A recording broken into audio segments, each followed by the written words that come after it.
Natasha, and thank you so much for joining me today. Well, today's card is one of my favorite types to make because this is what I have called, it probably has a proper name, but I call it the 3 cuts card.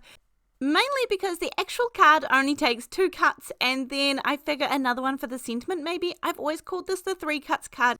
And I have no idea why. Now that I am come to explain how it came about, I don't really have a good answer, but that's the name in my head anywho.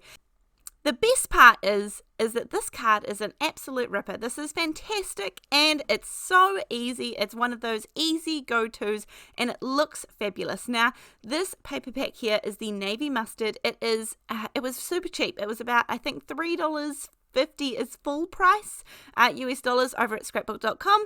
I have been finding some of these cheaper paper packs and really enjoying them. So I have obviously used this before and have used bits and pieces out of it, but this is what's left and that's okay because we want to make the most of our supplies. And at this point, I'm just trying to choose 3 patterns that go together.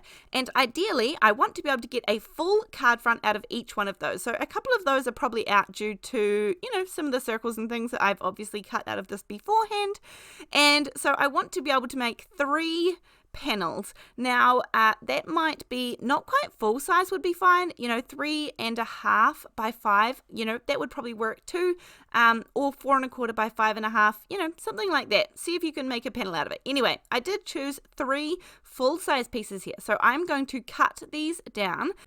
I am actually going to cut these down to be 4 by 5.25 inches, and this just sort of helps me with the process because I don't do any measuring. I mean, apart from this, obviously, I don't measure where I cut. So you'll see why in a minute. And I actually am holding all 3 of these together. That's another thing I love about this trimmer.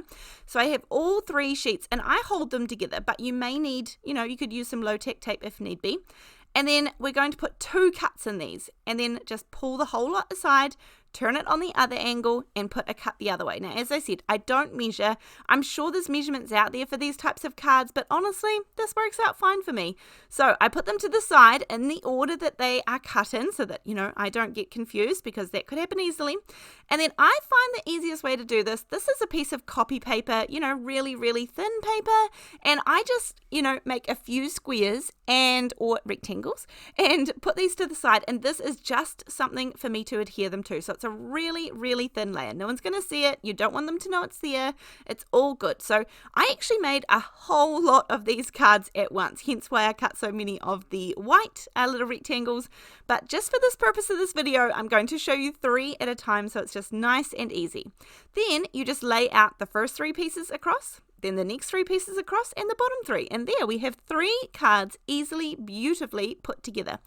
Now, for this base piece, I just run a little bit of glue around it and then I stick my pieces down. It doesn't have to be straight onto the white piece, just put them down, it's a-okay.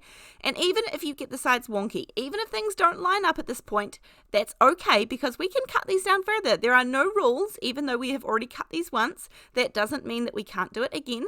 So then I just go through and do the same process, just one at a time, pop some glue on and then pop all 3 of these pieces down.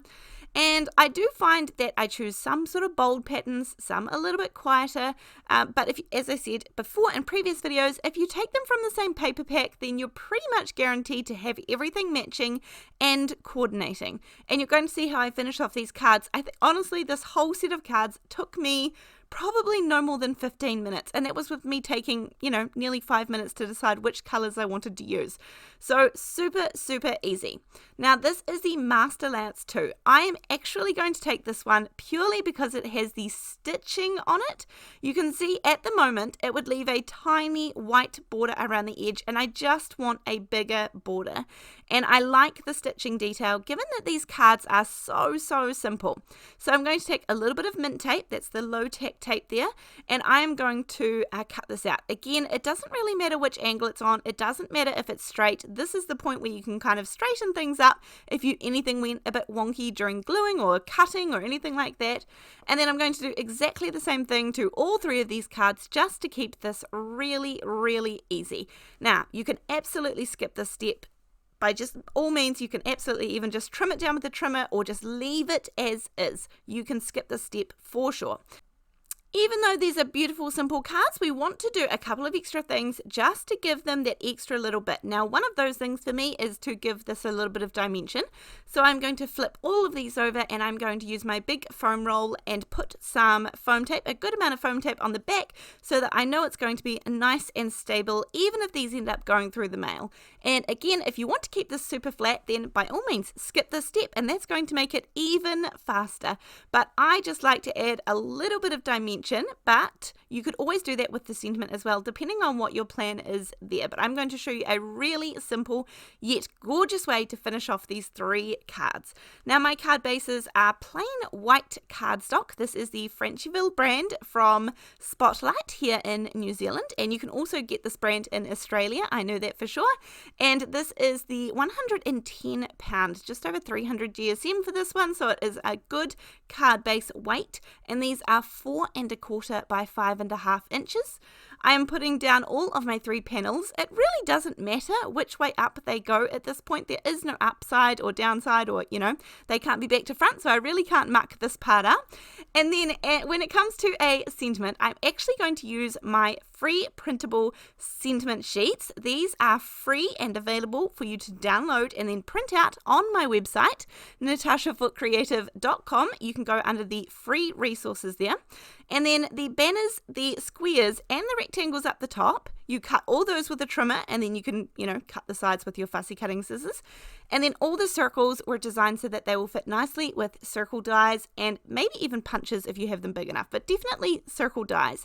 So really easy to either fussy cut out or use some dies and a trimmer to help us make that a quick, easy process.